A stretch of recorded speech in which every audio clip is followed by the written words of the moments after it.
बिस्मिल्लाहिर्रहमानिर्रहीम। अस्सलाम वालेकुम। खुश रहें, आबाद रहें, अपने अपने घरों में अल्लाह की पनाह में रहें। आज मैं आपके साथ घर के सामान से बनने वाली मिठाई बता रही हूँ। ये है पेड़े जो हैं लाल आटे के। ये इतने मज़े के और इतने लाजवाब बनते हैं, आपको बाज़ार से कोई भी सामान लाने की ज़रूरत नहीं है। आप अपने किचन के सामान से ही इतनी मज़ेदार मिठाई बना के तो खा सकते हैं, अपनी फैमिली को भी दे सकते हैं। ये हेल्दी भी है और कोई इसमें ऐसी चीज़ नहीं पड़ती जो अनहेल्दी हो। इसको ज़रूर बनाइएगा और बताइएगा आपको ये पेड़े कैसे लगे। इन पेड़ों को बनाने के लिए मैंने लिया है चक्की का लाल आटा। ये गंदम का लाल आटा है। अगर आपके पास ये ना हो तो आप सफ़ेद आटा जो है फ्राम जो थैले में आता है आप वो भी ले सकते हैं, या आप मैदे से भी बना सकते हैं। इसमें हम साथ में डालेंगे बेसन 3 टेबलस्पून भरकर डालने हैं, कंजूसी से नहीं डालने। इन दोनों चीज़ों को सबसे पहले हम कढ़ाई में डाल के या किसी देगची में डाल के बिल्कुल दम की आंच के ऊपर हमने 5 मिनट इसको भूनना है। इसको 5 मिनट भूनेंगे, लेकिन हल्की बिल्कुल स्लो आंच के ऊपर। फिर इसमें हल्की हल्की आपको खुशबू आना शुरू हो जाएगी। इसका कलर चेंज नहीं होगा, लेकिन इसका कच्चापन ख़त्म हो जाएगा आटे का। फिर हम इसमें डालेंगे देसी घी। अगर आपके पास अवेलेबल देसी घी ना हो तो आप बटर भी डाल सकते हैं। और तमाम मिठाई बनाने के टाइम आखिर तक आपने चूल्हा तेज़ नहीं करना। इसको बिल्कुल हल्की आंच के ऊपर आपने घी डाल के इसको भूनना है। जब इसको भूनेंगे ना, आपको बहुत अच्छी सूंधी सूंधी सी खुशबू आएगी। मुझे घी थोड़ा सा कम लग रहा था, अब मैंने हाफ़ टेबल स्पून इसमें घी और ऐड किया है और ये गर्म होने की वजह से ख़ुद ब खुद मेल्ट हो जाएगा। अब ये है मोटे मोटे कूटे हुए बादाम और काजू का 2 टेबलस्पून पाउडर। आप बिल्कुल फ़ाइन पाउडर भी बना सकते हैं, मैंने मोटा मोटा कूट के डाला है। आप इनको फ्राई करेंगे, इनके साथ ही ये चीज़ें भी फ्राई हो जाएंगी। इसके बाद मिल्क पाउडर कोई सा भी जो आपके घर में हो आप वो डालिएगा 2 टेबलस्पून, या फिर 2 से 3 टेबलस्पून आप खोया भी डाल सकते हैं अगर आपके घर में है। मैं घर के सामान से बना रही हूँ, इस वजह से मैंने मिल्क पाउडर डाला है। मिल्क पाउडर डालने से भी आपको खोए का फ्लेवर आएगा और बहुत मज़ेदार इसका फ्लेवर बनता है मिल्क पाउडर से भी।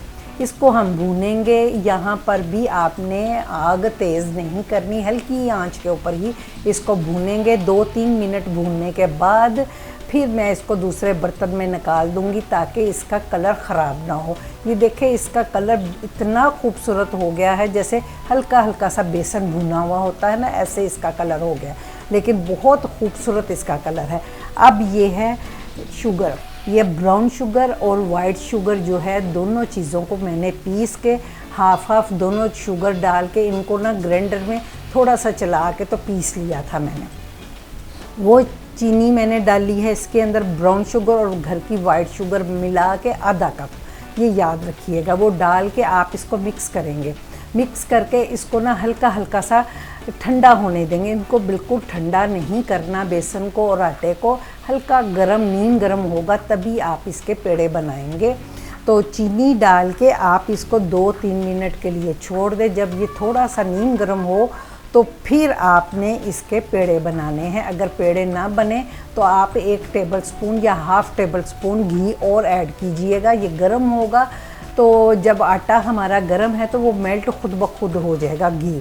इस वजह से मैं आपको बता रही हूँ, अगर बिखरा बिखरा बने, पेड़े ना बने तो आप इसमें घी ज़रूर डालिएगा, वरना ये इतना घी जो मैंने अब इस्तेमाल किया है स्क्रीन में, इतना ही डालिएगा तो ये आपके पेड़े बनने लग जाएंगे। क्योंकि कुछ आटा होता है वो ज़्यादा घी लेता है और ज़्यादा पानी लेता है। यही वजह है कि मुझे बाद में भी थोड़ा सा घी डालना पड़ा, क्योंकि ये मुझे रूखा रूखा सा लग रहा था। अब मैं कोफ्ते जितना बेसन और आटा लूँगी, इनको पहले राउंड लड्डू की तरह गोल किया है, फिर हल्का सा इसको मैंने लंबा करके, जैसे छोटे छोटे से कबाब होते हैं ना, इसी तरह के मैं इनको लंबे थोड़े से ओवल शेप के ये पेड़े बनाऊंगी। ये बहुत झटपट बनने वाले और बहुत हेल्दी होते हैं। ये फ्रेंड्स, आप इसको बना के फ्रिज के बगैर भी एयर टाइट डिब्बे में डाल के 1 हफ्ते के लिए आप स्टोर करके खा सकते हैं। आप इसको दूध के साथ बच्चों को नाश्ते में भी दीजिएगा, खुद भी खा सकते हैं, बड़े छोटे तमाम लोग फैमिली मेम्बर्स खा सकते हैं। 1 कप दूध लीजिएगा, उसके साथ ये आप नाश्ते में भी खा सकते हैं। जो लोग नाश्ता नहीं करते उनके लिए ये बहुत अच्छा नाश्ता है कि 1 या 2 पेड़े लें और साथ में 1 गिलास दूध पी लें तो आपका बहुत हेल्दी नाश्ता होगा।